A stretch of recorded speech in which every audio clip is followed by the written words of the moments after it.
الرجيم بسم الله الرحمن الرحيم والصلاة والسلام على خير المرسلين وعلى آله وأصحابه أجمعين ولا حول ولا قوة إلا بالله العلي العظيم سبحانك اللهم لا علم لنا إلا ما علمتنا إنك أنت العليم الحكيم. So the last few weeks we've been going through a very long chapter that deals with various matters relating to the prayer. It gathers together lots of different matters relating to the prayer.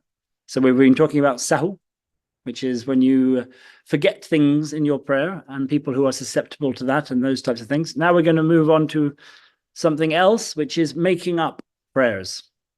When you have prayers to make up, when you've missed prayers in the past and you have to make them up now. I mean, there's different ways of doing prayer. There's ada, when you pray prayers in their time, and qada, when you pray prayers outside of their time. And then there's repeating prayers, when you've done a prayer and you're not sure it's accepted, and then you repeat it again, or you repeat it again in order to get more reward. So there's the various different ways prayers can be done. So Ibn abi Zayd rahimahullah says, وَمَنْ ذَكَرَ صَلَاةً صَلَّاهَا وَمَنْ ذَكَرَ صَلَاةً, if somebody remembers a prayer, صَلَّاهَا مَتَى مَا ذَكَرَهَا, he should pray it the moment he remembers it. He should pray it the moment he remembers it. على نحو ما فاتته, in the same form that it should have been prayed in its time. So, for example, if you remember that you haven't prayed dhuhr, then you pray dhuhr in the same way that dhuhr should have been prayed. 4 rakats silently in the first 2 rakats, the recitation silent in the first 2 rakats. If you happen to have been traveling when you missed that prayer, then you pray it in the form that it should have been prayed then, as a traveling prayer. 2 rakats for dhuhr. If you're making up dhuhr, like in the example you just gave, but it's night time, and you remember, do you still pray it silent? Yeah, of course, yeah. Vice versa. Yeah, absolutely. You pray it in the manner that it should have been prayed in its own time. That's what he's saying here. So dhuhr in its own time is always prayed with silent recitation. Maghrib in its own time is always prayed without loud recitation. Dhuhr, when you are muqim, when you are resident, when you're not traveling, is always 4 rakats. Dhuhr, when you are traveling, is always 2 rakats, and so on. ثم أعاد ما كان في وقته مما صلى بعدها. Now this next part is an important one that a lot of people maybe don't understand or don't quite grasp. Or a lot of people misunderstand this. I've heard quite a few people say, or they've been told, that if you've missed a prayer and it was 5 prayers ago, you have to make up all of the prayers in between. Some people think that's the case. You know, if there's less than 5 prayers between the prayer that you missed, they think you have to make up all. That's not the case. It's only the case if, well, there's two things here. The first is if you miss dhuhr, and then you pray Asr, and then after you've prayed Asr, you're in the time of Dhuhr and Asr still. After you've prayed Asr, you remember, oh my gosh, I didn't pray Dhuhr. The moment you remember you haven't prayed Dhuhr, you have to pray Dhuhr. So you pray the Dhuhr. But what about the Asr that you already prayed? It's in the same time as it. What do you do? Do you have to repeat the Asr or not? What he's saying here is you do. You have to repeat the prayer in whose time you are in. So the Asr, because the order between Dhuhr and Asr, and when they share a time, has to be maintained. Dhuhr has to become before Asr. As soon as you've made up the Dhuhr after the Asr, you have to then also make up the Asr after it. You understand? Because the order between the 2 prayers must be maintained. If you didn't remember that you hadn't prayed Dhuhr until after Maghrib, then you would only pray the Dhuhr and not the Asr, because they're no longer in the same time. Yeah? If you remember the Dhuhr after Maghrib, you only pray the Dhuhr and not the Maghrib, because the order between Dhuhr, I mean, this is where where there is maybe some difference of opinion. But if you remember during a prayer, whether you have to pray, because during a prayer, whether it invalidates that prayer or not, there's some discussion. But in terms of the order, you have to maintain Dhuhr and Asr, Maghrib and Isha. They have to be in order. But you don't have to make up prayers that you're no longer in the time of. So if you missed Dhuhr and you're outside of the time shared between Dhuhr and Asr, outside the Daruri time of Dhuhr, you only pray Dhuhr and you don't pray the Asr that came after, or the Maghrib that came after that. Is that clear? So if a prayer is completely outside of its time when you remember it, you don't make up the other prayer within that time.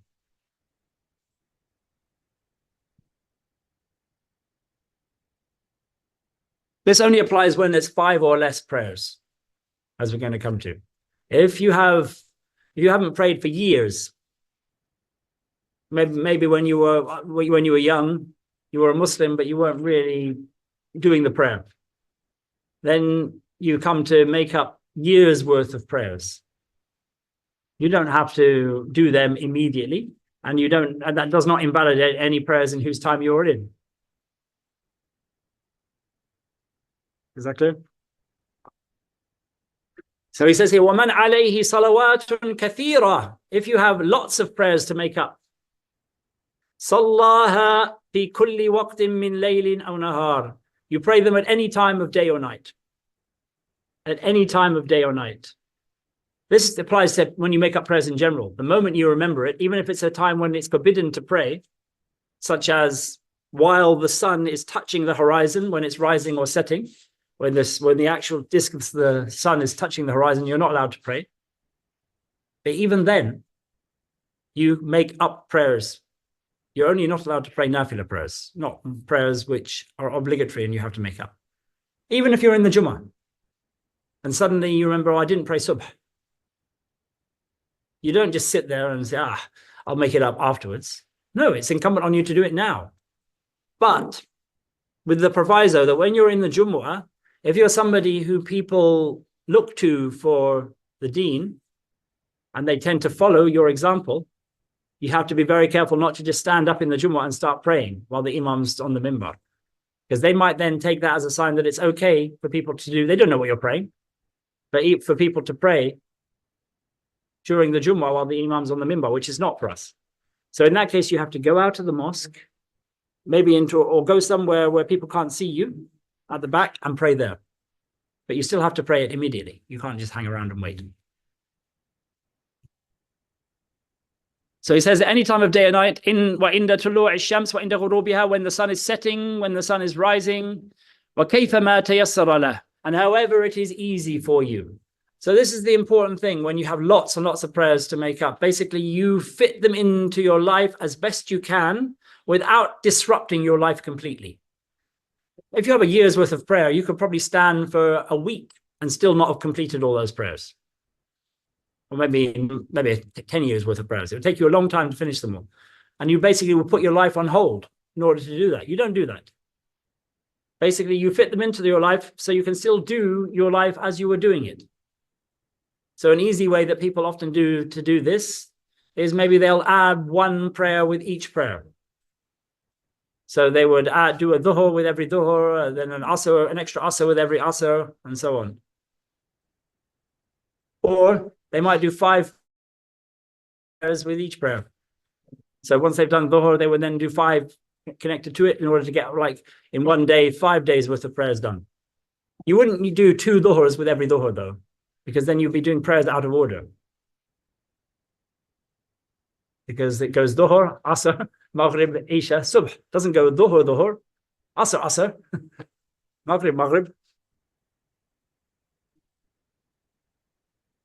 وَإِنْ كَانَتْ يَسِيرًا, if there's a small amount of prayers, أَقَلَّ مِنْ صَلَاةِ يَوْمٍ وَلَيْلَةٍ, which is less than the number of prayers of a day and night, or the number of prayers of a day and night. There's a difference of opinion about whether it's 5 or 4. Whether it's 6 or 5 prayers, less than 6 or less than 5. So either 4 or 5. But generally 5 prayers. If you have 5 prayers or less, it's the stronger position. بَدَأَ بِهِنْ, you do those prayers first. Even, he says here, وَإِنْ فَاتَ وَقْتُ مَا فِي وَقْتِهِ, even if the time of the prayer that you are in is lost as a result. So if you remember that you have dhuhr to make, and you're right at the end of the time of subh when you remember, and the sun is about to rise, you don't think, oh, I've got to get my subh in its time, so I've got to pray subh first. No.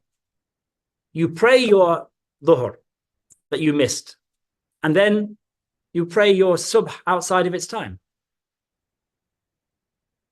It's very important. So if you have 5 prayers and it pushes the prayer completely out of its time, that's what you have to do. You don't put the prayer whose time it is now first. But if there were lots of prayers, you would.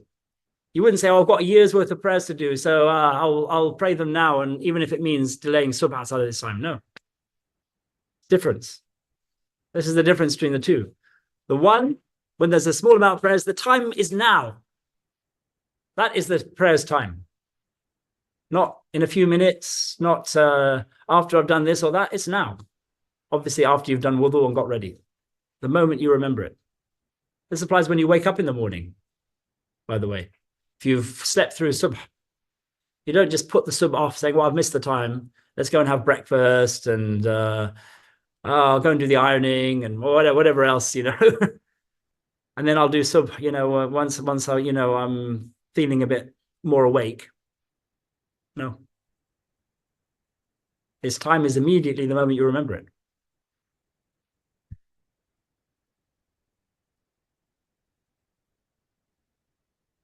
وَإِنْ كَثُرَتْ بَدَأَ بِمَا يُخَافُ فَوَاتُ وَقْتِهِ. If there are lots of prayers that you owe, then you begin your prayers with the one whose time you are feared that you are afraid you might miss if you don't pray it now, as I said. وَمَنْ ذَكَرَ صَلَاةً فِي صَلَاةٍ.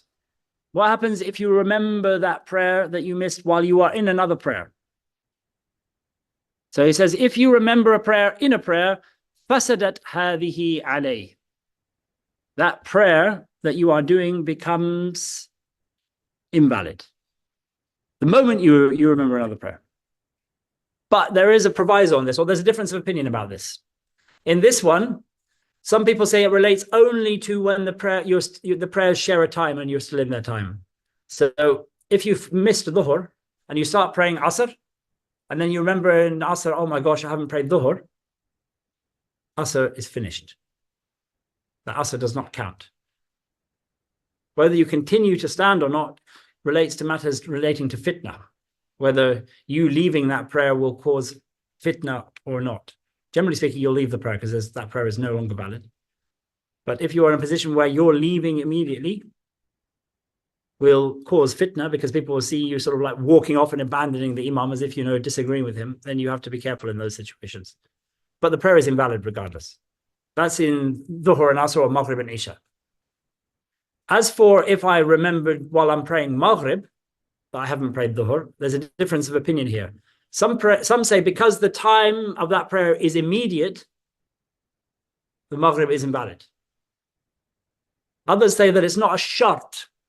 And because it's not a condition, it's obligatory that you pray that prayer first, but it's not a condition that it be prayed first, that it invalidates other prayers, that your maghrib is valid. But it's safer to take the position that even the maghrib is invalid in that situation. And pray it again. وَمَنْ ضَحَكَ فِي صَلَاةٍ أَعَادَهَا. If you laugh out loud while you are praying, then you have to repeat the prayer. He says here, وَلَمْ يَعُدْ الْوُضُوء. But if you laugh while you are doing wudu, you don't have to repeat your wudu. وَإِنْ كَانَ مَعْ إِمَامٍ. If you are praying behind an imam, تَمَادَى وَعَادْ. You stay in the prayer and then repeat the prayer. So basically what he's saying here is laughing out loud invalidates the prayer. Whether you do it involuntarily or deliberately or however you do it. Making a sound of merriment with a voice. There are other types of sounds people might make. You might cough. You might yawn. You might weep or cry. None of those ones have the same ruling as laughing. Laughing invalidates it. Those other ones, there are, you know, coughing doesn't, Yawning doesn't. Sighing doesn't unless you do it a lot and deliberately. Blowing doesn't unless you're doing it deliberately and a lot. Weeping depends on the reason for the weeping. If you're crying out of pain, there's a certain amount of leeway. If you're crying out of sadness, not so much. And if you're crying out of ibadah, something's affected you of the recitation that you're doing or something like that, then you have even more leeway. But still, it should be without sound as much as possible when you're crying in the prayer. But laughter, it breaks it. Now, say you are, even if it's just like one small, like that. But if you're praying behind an imam, he says, you continue because out of respect for the imam. Except if you can't control this laughter and it will cause other people praying with you to start laughing. Which is very possible. Laughter is infectious. So in those cases, then you better leave because you are going to disrupt the prayer of quite a few people if you stay and continue to laugh uncontrollably. And it happens to people. Sometimes people just get bouts of laughter for no apparent reason. وَلَا شَيْءَ عَلَيْهِ فِي التَّبَسُّمِ. But as for smiling, or you want to laugh, but you actually manage to control it without any sound. So something's very funny, but you don't make any sound. That does not break your prayer. وَالنَّفْخُ فِي الصَّلَاةِ كَالْكَلَامِ. Blowing in the prayer, like maybe you've got something in your clothes, you involuntarily try and blow it off or whatever it is. Or you have like yawning, like when sighing or sighing out of something like that. It's like it has the same ruling as speech. So what's the ruling on speech? No, not always. If it's deliberate and it's disconnected to the prayer, it breaks the prayer. If it is involuntary, it has the same ruling as eating and drinking and blowing. It does not break the prayer if it's only a little. So if somebody, for example, comes up to you and says, Assalamu alaikum, and you involuntarily, without thinking, say, Wa alaikum assalam, that doesn't break your prayer. But if you start having a chat about life, the universe, and everything with some guy who's standing next to you, forgetting you're praying, and then suddenly remember, that would break your prayer. Or if you deliberately speak, an example of this is you see somebody, a blind man, about to walk off a cliff. You say, oh, stop. Yes, you have to do that because you have to protect life, but it breaks your prayer because you've spoken deliberately outside of the prayer. The deliberate speech that is allowed is when it is to rectify the prayer, like subhanallah or something like that, when the imam has made a mistake in order to draw his attention. Blowing is the same as speech.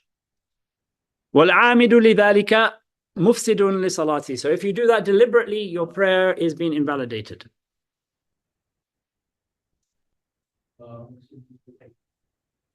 وَمَنْ أَخْطَأَ الْقِبْلَةَ. So now here we're talking about qibla, which is something he maybe could have mentioned earlier when we were talking about the things that have to be in place before you pray.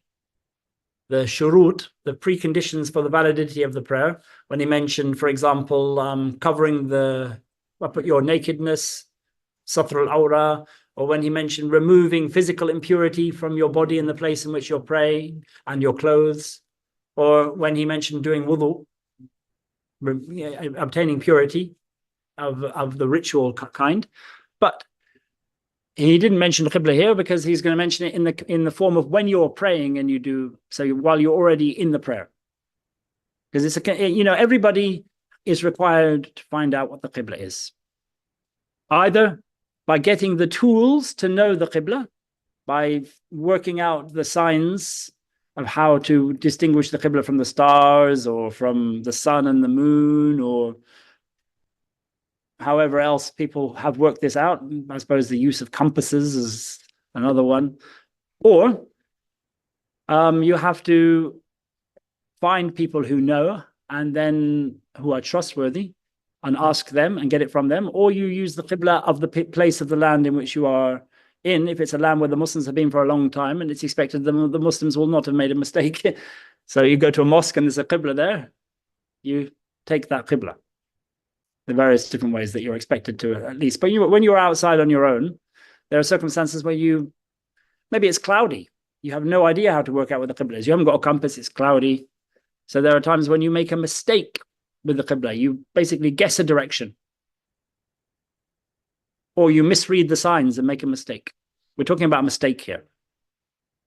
So it says here, وَمَنْ أَخْطَأَ الْقِبْلَةَ. If you make a mistake regarding the qibla, so you misread the signs and you pray in the wrong direction, or you simply guess a direction and because you don't know which way it is and make a mistake.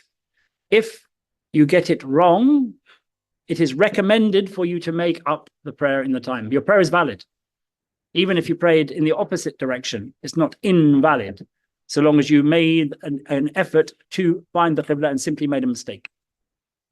If you deliberately pray in the wrong direction, your prayer is invalid, even if you pray off by a little bit. If you deliberately know the qibla, especially if you're in Mecca and you see the Kaaba and you deliberately miss the Kaaba, for example. Or if you're in the mosque of the Rasul sallallahu alaihi wasallam and you decide to pray in a different qibla to that of in which the Rasul sallallahu alaihi wasallam established the mosque. This applies to any mosque in which the Rasul sallallahu alaihi wasallam prayed and it's known where he prayed. You cannot pray in a different direction to that at all. But he says here, it doesn't invalidate it, because he said whenever there is something in the time, what that implies is that the action was valid and you are making the repetition of the prayer out of ihtiyat, out of precaution, in order to make sure, cover your bases, basically. As, make sure you've done it in the best possible way that you can do in order to get the best possible reward from Allah for it. So basically, if you make a mistake in the qibla, you repeat it in the time. وَكَذَلِكَ مَنْ صَلَّى. So that, there are other things. There's also, for example, you forget the qibla. You know where the qibla is. Say in your own house, you've worked out the qibla, but then you're just absent-minded and you pray in the opposite direction for some reason, which I've seen a lot of people do, or in a different direction by knowing the qibla, but you've forgotten it temporarily. That's considered to be worse than making a mistake in it. Some people say that if you are more than 90 degrees out, that you always have to make up the prayer in that case. But again, some people say the position is the same as making a mistake in the qibla. By the way, you only are recommended to do it if you are 90 degrees or more out.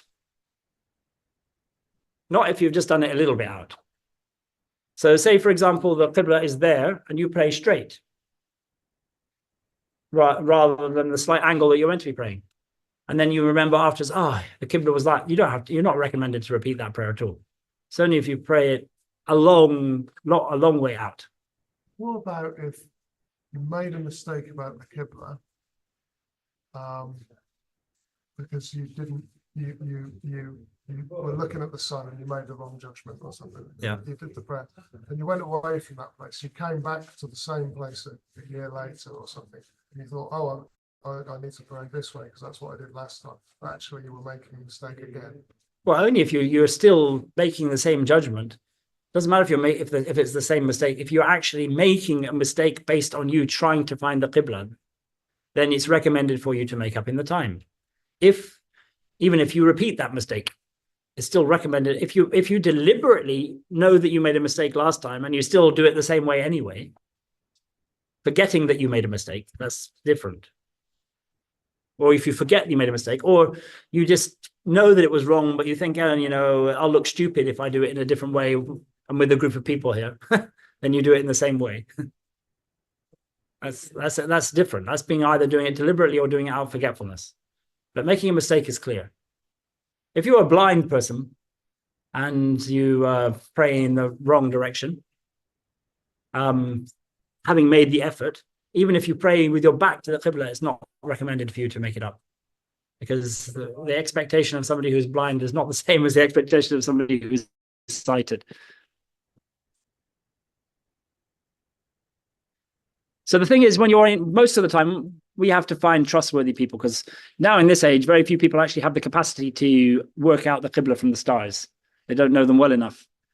And sometimes you go to some countries and they have mosques, and even those mosques have been built in the wrong direction. You go to Fez, for example, but that doesn't excuse you, because it's known by the imam praying there and the other people there what the actual Qibla is, that you don't just follow the direction of the mosque.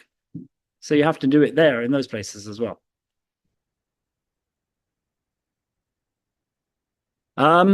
وكذلك من صلى بثوب نجس أو على مكان نجس. Similarly, if you pray in a garment which is either impure in itself or has impurity on it, and you forget, you do that by mistake, or you forget that you are wearing it. Say you've been doing some work, and you're a butcher, for example. You've been cutting up meat, and all this, the blood is spattered on you when you've been slaughtering animals, and you forget it's on your clothes, and then you pray, and then you remember within the time, then it's recommended that you do it up. But if you don't remember in the time, there is no recommendation to pray it again.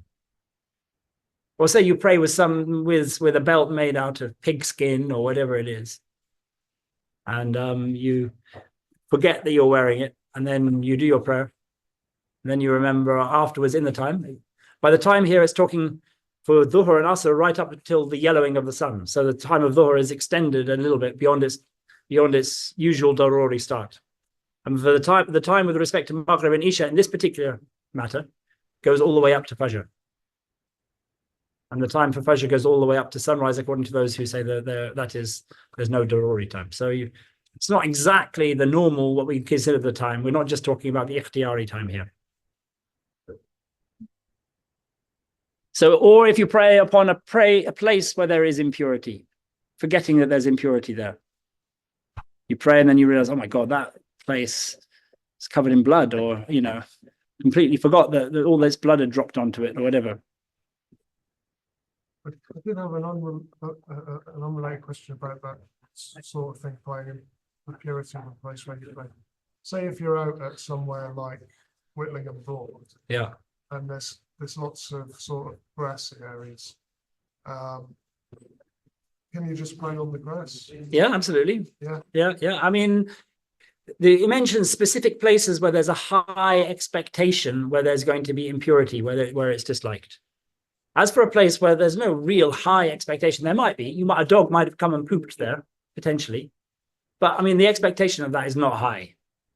So then in those places you pray. And by the place, it means where you put your head, where you put your hands, where you put your knees, where your clothing's going to touch. That's the place, not the entirety of the area that you're praying in.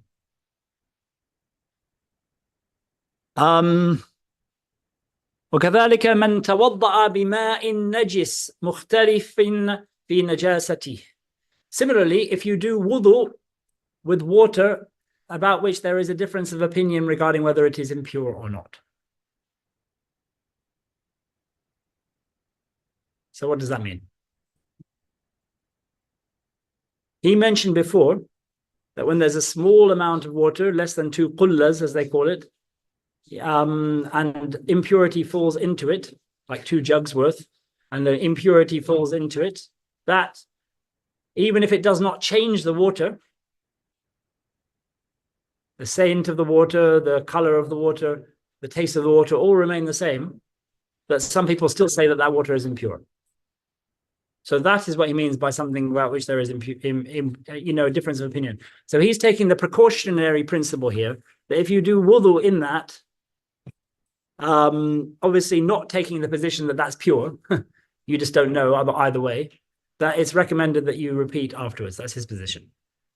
Obviously, the people who take the position that, it's pure, they're not going to necessarily take that position, because they're doing it specifically because they're saying the water is pure. وأما من توضأ بماء قد تغير لونه أو طعمه أو ريحه.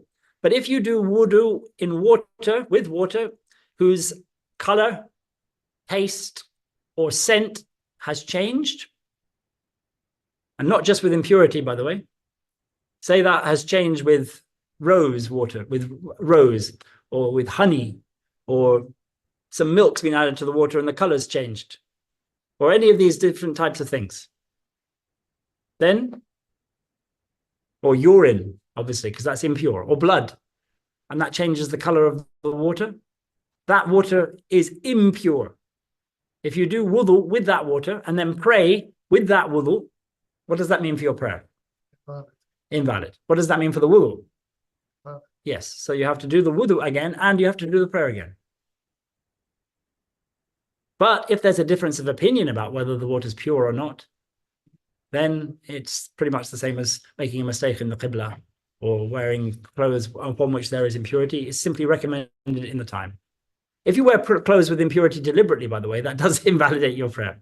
If impurity falls on you while you are praying and you know it's fallen on you, such as the droppings of a bird that is not permitted to eat and lands on you, then that invalidates your prayer.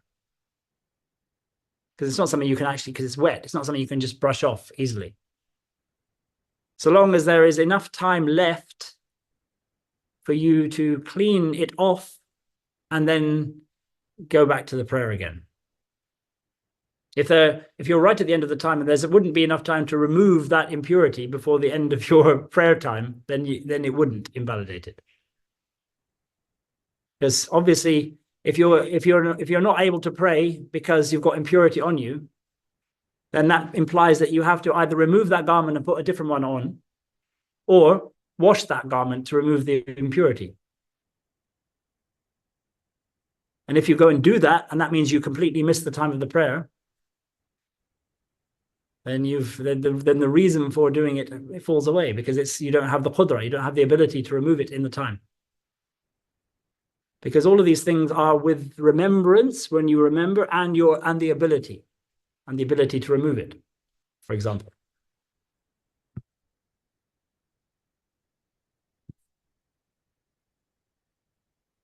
Jam'u salah. So we're going on to a different category here, and that is joining prayers. Of course, you came back from Iran recently. We know that the Shia take the position that you always join the prayers, but that's not our position. There are certain times and places and circumstances where it is either recommended, sunnah, or permitted to join prayers.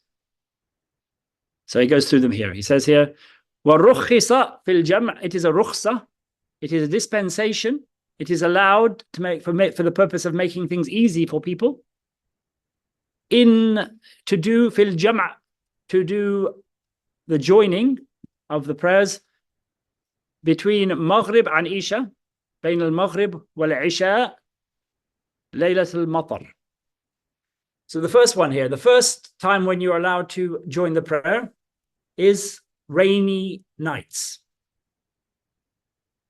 What does this mean? There's a little bit of a sprinkle in the air. So you go to the mosque and you join the prayer? No. Rainy night means the rain is heavy, so much so that it's going to affect visibility or be dangerous, make the terrain dangerous or the journey dangerous. This is the purpose of this. It has a purpose here. It doesn't mean nowadays necessarily that people automatically, when it's raining in the night, join the Maghrib and Isha.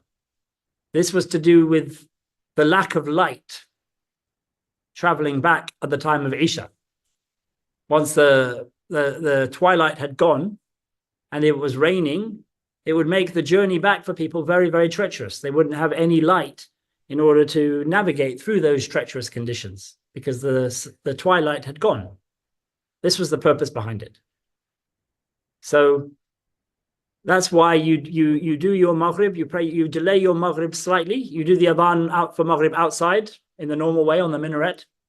Then you go back inside, the Imam waits a bit, say 10, 15 minutes or so, does the Maghrib, then the adhan for Isha, done inside the mosque, and then the Iqamah for Isha, and then he prays Isha straight after the Maghrib. No nafila prayers between them, no dhikrs after the salat between them. And then he finishes Isha when it's still enough light for people to go home safely, basically. So it doesn't mean you delay right till close to the time of Isha and then join them. You're joining them either towards the beginning of the time or in the middle of the time of Maghrib, but no later than that. Only in a mosque. And only for the purpose of people getting the fadl of Jama'ah. That's why, to make it easy for people who live, and this doesn't necessarily apply to people who live right next to the mosque or in the mosque complex. This wouldn't apply, such that they maybe don't need to really go outside properly in order to get to the mosque. This is people who live a reasonable distance from the mosque. And it's done for everybody in order to enable those people, if they're regulars to the mosque. You don't have people who never come to the mosque and then suddenly you say, well, no, there's some Muslims who live a mile away. The rest of them live right around the mosque. There's some Muslims who live a mile away. I think we should join Maghrib and Isha just in case they decide to come tonight. No. So that's number one. Joining Maghrib and Isha on rainy nights. وَكَذَلِكَ فِي طِينٍ وَظُلْمَةٍ. And the second one is when it is muddy outside and dark, but it may well not be raining. So the conditions are treacherous. There's maybe it's maybe the beginning of the month when there's a new moon, so the moon is not very bright.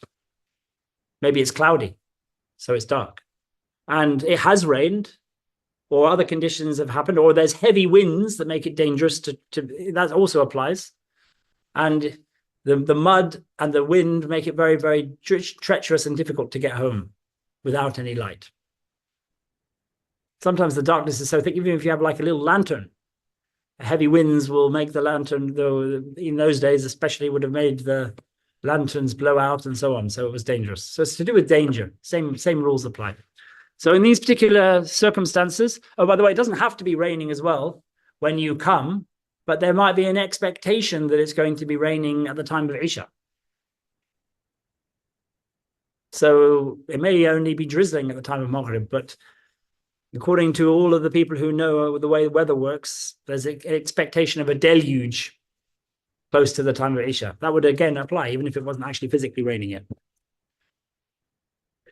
وَيُؤَذَّنُ لِلْمَغْرِبِ أول الوقت. So the adhan of Maghrib is called at the beginning of the time خارج المسجد, outside the mosque on the minaret. ثم يؤخر قليلا. So then the Imam delays a little bit في قول Malik, according to the position of Malik. So he doesn't do the adhan of Maghrib. Usually Maghrib is prayed immediately because its time is considered to be only immediate. Yes, but there is a second position that I mentioned before in the madhab, that the ikhtiyari time of Maghrib can stretch all the way to the beginning of the time of Isha. So they go outside of the mashhur, which is that the time is only at the beginning, to the less used position in these circumstances, that you can delay Maghrib and still be in its time. يؤخر قليلا, and I said قليلا means maybe still within the first half of the time or up to maybe halfway through the time when there's still a bit of light. ثم يقيم في داخل المسجد. Then you do the iqamah inside the mosque, ويصليها, and you pray the Maghrib. The Imam prays with the people. This obviously is only applying when the Imam is praying with people. This is not, you're at home and you decide, oh, it's raining outside, I think I'll join Maghrib and Isha. ثم يؤذن للإشاء. Then the adhan for Isha is called في داخل المسجد, inside the mosque. ويقيم, and the iqamah is called for Isha. ثم يؤذن للعشاء في داخل المسجد ويقيم, and the iqamah. So there's no gap. You do the adhan straight away for Isha, and then you do the iqamah. ثم يصليها, then you pray the Isha. ثم ينصرفون, then you go home. Then you leave the mosque and go home. وعليهم إسفار قبل مغيب الشفق, and there is still enough light around before the time that the twilight has disappeared for them to be able to safely travel, basically. That's the main reason here. That's number one and number two of the times where you join the prayers. وَالْجَمْعُ بِعَرَفَةٍ. Number three is joining. This is specific to people who are doing the Hajj. There's two places where you join the prayer on the Hajj. The first is at Arafat, and then basically when you go to Arafah, there is a there is a Jumu'ah, well, not a Jumu'ah, there is a khutbah that is given in Arafah that is given after the Zawal. So very, very soon after the time of Dhuhr begins, a khutbah is given on the plains of Arafah, in the mosque of Arafah. And then after that khutbah is finished, the prayers are joined. And that is Dhuhr and Asr. They're joined for travelers, usually in the mosque, because the people who are, the imam who's leading the prayers is not one of the people of Arafah, so he's considered to be a traveler. And 99.99% of the people there are travelers. The only people who wouldn't be are the people who are resident in Arafah. So the rest of the people, they shorten the prayer. Everybody. So you do 2 rakats for the Dhuhr, you do an adhan for Dhuhr, then you do the iqamah for Dhuhr, then you pray the Dhuhr. This is straight after the khutbah is finished. The adhan happens and the iqamah happens while the imam is still sitting on the minbar. Then as soon as the iqamah is finished, he gets off the minbar and leads the people in Dhuhr. Then the adhan for Asr is called, and the iqamah for Asr, and then he leads the people in Asr. And if you are on Arafah and you are able to get there, you should go and pray with the imam. It's important to try. If you can't, because Arafah is huge. Now, in order to be able to go to where the imam is praying, for a lot of people, given the numbers of people, it's almost an impossibility. So people often just stay in their area in Arafah and pray there, and that's fine. Still, you do the joining because it's a sunnah. You join it even if you're not with the imam. 2 and 2. What happens if Arafah falls on Jumu'ah, by the way? Because Arafah has its own specific khutbah. And then Jumu'ah also comes at the same time and has a khutbah. So what do? Do you do both?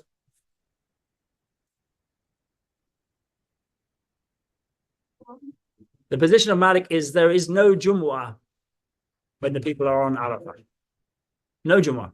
The people do not do Jumu'ah. So Abu Yusuf, one of the students of Imam Abu Hanifa, came to Malik and he asked him what his position was about whether you do Jumu'ah on Arafah. And Imam Malik said, no, there's no Jumu'ah on Arafah. So Abu Yusuf said, well, look, there's a khutbah. There's 2 khutbahs in the same way as Jumu'ah. And then the Imam prays 2 rak'ats after the khutbah is finished. Surely that's Jumu'ah. Imam Malik said to him, does he recite out loud or does he recite silently? And obviously the answer is he recites silently because he's doing Dhuhr. So as soon as he heard that, he was silent, Abu Yusuf, and stopped taking that position. So there's no Jumu'ah. It's Dhuhr. So the recitation is silent. So that's the first. Then كذلك في جمع المغرب والعشاء بالمزدلفة إذا وصل إليها. Similarly, if you leave now you leave Arafat as soon as the sun sets and you head for Muzdalifah. That's quite a long journey. So people don't tend to get to Muzdalifah until after the time of Isha, usually, because there's a lot of people going. So what happens is you don't pray on the way, Maghrib in its time, and then pray Isha when you get there. No, you wait until you get there, and then you pray a delayed Maghrib alongside the Isha. You pray 3 for Maghrib and then 2 for Isha. And you pray them in Muzdalifah. So this is called a Jam' Taqdeem, the first one with Dhuhr and Asr. You pray at the beginning of the time. And the second one, Jam' Ta'khir, you join them together late. You delay one of the prayers to the time of the other one. That's what you do with Muzdalifah. What happens if you get to Muzdalifah before Isha and then you don't join them? Or if you pray Maghrib, you can't join Isha to it. The best thing to do is to wait for the Imam to come and delay your Maghrib, even though you've arrived early, and pray your Maghrib and Isha later. But if you pray your Isha bring your Isha forward with the Maghrib in the Maghrib time, you have to repray it. It's not valid in those circumstances. What happens if you can't reach Muzdalifah because there's so many people and until basically the time of Fajr? This happens quite a lot now. A lot of people struggle to get there. He answers the question here. He says, إِذَا وَصَلَ إِلَيْهَا, if you reach it. If you're unable to reach it, then you pray your Isha and Maghrib joined together wherever you are, even if you're not in Muzdalifah.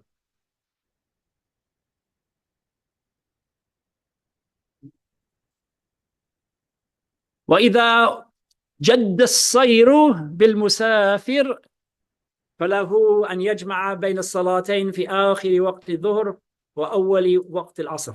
So now we're talking about somebody who's traveling. This is the fifth instance here. The fifth time when you can join is when you are a traveler. When you are physically traveling.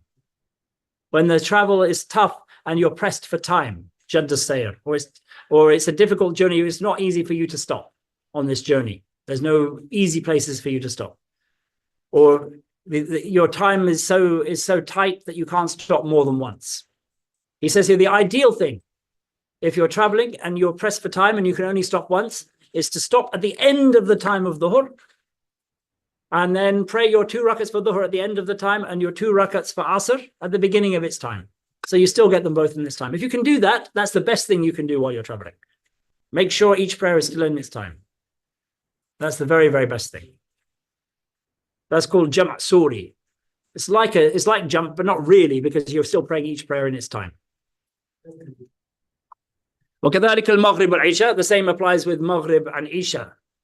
So he says here, again, then you would take the position that the position of Maghrib extends till the time of Isha. So you would pray your Maghrib just before Isha and then your Isha in its own time. That's the best position that you can do. وَإِذَا ارْتَحَلَ فِي أَوَّلِ وَقْتِ الصَّلَاةِ الْأُولَى جَمَعَ حِينَئِذٍ. If you are only able to stop at the beginning of the time of one of the prayers, that's when you're able to stop. Or if you start your journey then and won't be able to stop later on the journey, then depends what time you're going to arrive here. If you're going to arrive at your destination before the daruri time of the second prayer. So let's say you leave Norwich just after dhuhr and you're traveling to Edinburgh, let's say, and you're not expecting to arrive in Edinburgh until just before Maghrib. Yeah, it's quite a quick car. You're not expecting to arrive until just before Maghrib. What do? You're not able to stop on the journey, apart from the once when you can pray before you leave, and then you're not going to be able to stop on the journey, or you'll be able to stop once and only at the beginning of the time. What you do is you bring you have a choice here, because you're arriving before Maghrib. You can either pray your Asr alongside your Dhuhr, or you can delay it if there will be enough time for you to pray it when you arrive in its daruri time. But you have a choice here because it's the daruri time. So both bringing it forward is a darura, is a necessity, and then delaying it is also a necessity. So you can choose which. If you're going to arrive after Maghrib, you bring it forward alongside Dhuhr. Yeah? If you're going to arrive before the daruri time of Asr begins, say before the yellowing of the sun, then you would pray your Dhuhr in its time before you left, and then you pray Asr when you arrive. You wouldn't pray it on the journey. Is that clear? So the jam' here is dependent upon when your arrival time is likely to be.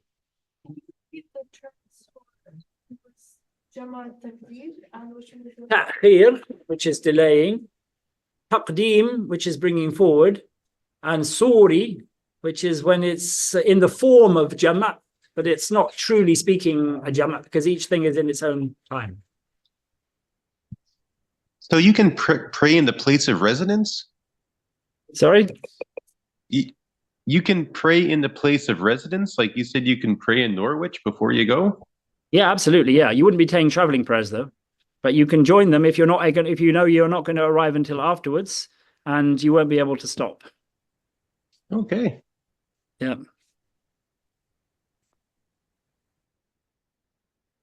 وَلِلْمُرِيدِ أَنْ يَجْمَعَ. If you are somebody, so you have the musafir, which is the fifth type of jama', and then you have a murid, which is somebody who's sick, and he has the same ruling as a traveler in most things. So he says here, if you're sick and maybe you only have the energy to pray one time, to do your wudu and get ready for prayer once, he says here, a murid has the right, somebody who is sick has the right to yajma', to join the prayer, إِذَا خَافَ, if he is afraid, and يَغْلِبَ عَلَى عَقْلِ, that he will not be in possession of his faculties, or he will be asleep or knocked out or whatever it is, عند الزوال وعند الغروب. So whether at the beginning of the time when there's zawal, or at the end of the time when there is ghurub. In other words, either at the beginning of the time he will be knocked out, so he won't be able to do the prayer in that time, or at the end of the time he won't be able to do the prayer. In one case, he can delay until the later time and join them together. In the other, he can pray them together at the beginning, because he won't be in a position where he can pray them later. He can bring them forward. If you're sick, even if you're at home and not traveling, you can join prayers, so long as there is a reason for you to do it, whether it's your condition doesn't allow you to pray more than once, or you're likely to be out for the count during part of the time and only available in one other part of the time when it's shared times. وَإِنْ كَانَ الْجَمْعُ أَرْفَقُ بِهِ, and if the joining the prayer is easier for him, لِبَطْنٍ, because of stomachache, وَنَحْوِهِ, or something else like that, some other factor that's making it difficult for him, جَمَعَ وَسَطْ وَقْتِ الظُّهْرِ. In other words, it stops him from praying more than one time because of the pain or the difficulty of him having to go up and do all of the thing of doing the wudu and getting himself ready and standing. He says here, in that case, he should pray in the middle of the time, doing the dhuhr in its own time and the asr in its own time, or the maghrib in its own time and the isha in its own time. So if you have the excuse that you're only capable of doing it once, try and do it where both prayers are in their time. If you are going to be knocked out at the beginning of the time or at the end of the time, then you have the excuse to bring it forward or bring it back and join them together. Same as a traveler, really. So we'll finish with that. Are there any questions regarding all of this? About joining the prayers or anything like that? By the way, when you join prayers, it means that you join them. You don't do the first prayer, then do all of your, dhikr after the prayer, and then do a few nafilas, and then do the other prayer. No. You join them. You finish the Assalamu alaikum, then you get up and you do the iqamah for the other one. If we're traveling and say, for example, you start in Norwich and another time is going to come in, but you're going to be a traveler at that time and you won't be able to stop for that prayer. When you join in the early time, you pray 4 rakat and 2 or 4-4? 4-4. Because you're not a traveler yet. And it's just speculation that you're going to be traveling at that time. I mean, basically, this thing of praying forward, there has to be, you have to be basically about to set out. It can't be like, I might be traveling later, so you join them. There has to be some actual start to your journey, in a sense. You're about to start, so then you can bring them forward. Yeah, it'll be 4-4 in those cases. If I provide with a 0% interest loan, am I required to pay zakat on the loan that I have given? When you have made somebody a loan, it depends whether that loan is one that, this is completely separate from this topic. But if you lend somebody something, it depends whether you have expectation of that loan being paid back to you and whether the loan is due or not. So you have different types of loans. For example, if I'm a shopkeeper and people come in and they pay with the tab and then they pay at the end of the month. So they would write down what they've bought every day, and then they would come and pay everything that they owe for the month at the end of that's basically a debt to me. In a sense, I've loaned him the amount for him to buy that food. It's like a debt, isn't it? That is considered to be money that you have even before he's paid it for the purpose of zakat. That type of loan, because it's one that you have the expectation of it being paid and it's due now. But if I lend you £1,000 and you're not going to pay me, and I say pay me back in 10 years, well, let's say 1,000 dinars because that's got zakat level. And I say pay me back in 10 years. I don't owe you. I don't have to pay any zakat on that 1,000 dinars, even though it's owed to me, until it's paid back to me.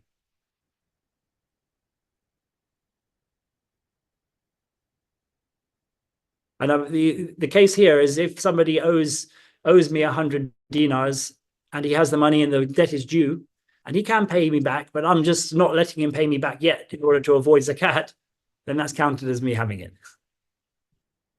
So I'll say, all right, you know, you owe it to me. Wait until next week before you pay it back to me. So my zakat is due now. You know, that's like an avoidance thing. But anyway, even if he's owed it to you for more than a year, there's zakat due on it anyway. And anyway, it depends how long it's been owed to you for. Has to have been a minimum of a year in order if you have to pay zakat on it. Anyway, we'll finish there. بسر وبركاته بسم الله الرحمن الرحيم الحمد لله رب العالمين الرحمن الرحيم مالك يوم الدين إياك نعبد وإياك نستعين اهدنا الصراط المستقيم صراط الذين أنعمت عليهم غير المغضوب عليهم ولا الضالين آمين اللهم صل على سيدنا محمد عبدك ورسولك النبي الأمي وعلى آله وصحبه وسلم تسليما سبحان ربك رب العزة عما يصفون وسلام على المرسلين والحمد لله رب العالمين. We'll be back on Monday next week, inshallah, at the same time, 4 p.m. Monday next week. Monday and Wednesday next week. Assalamu alaikum.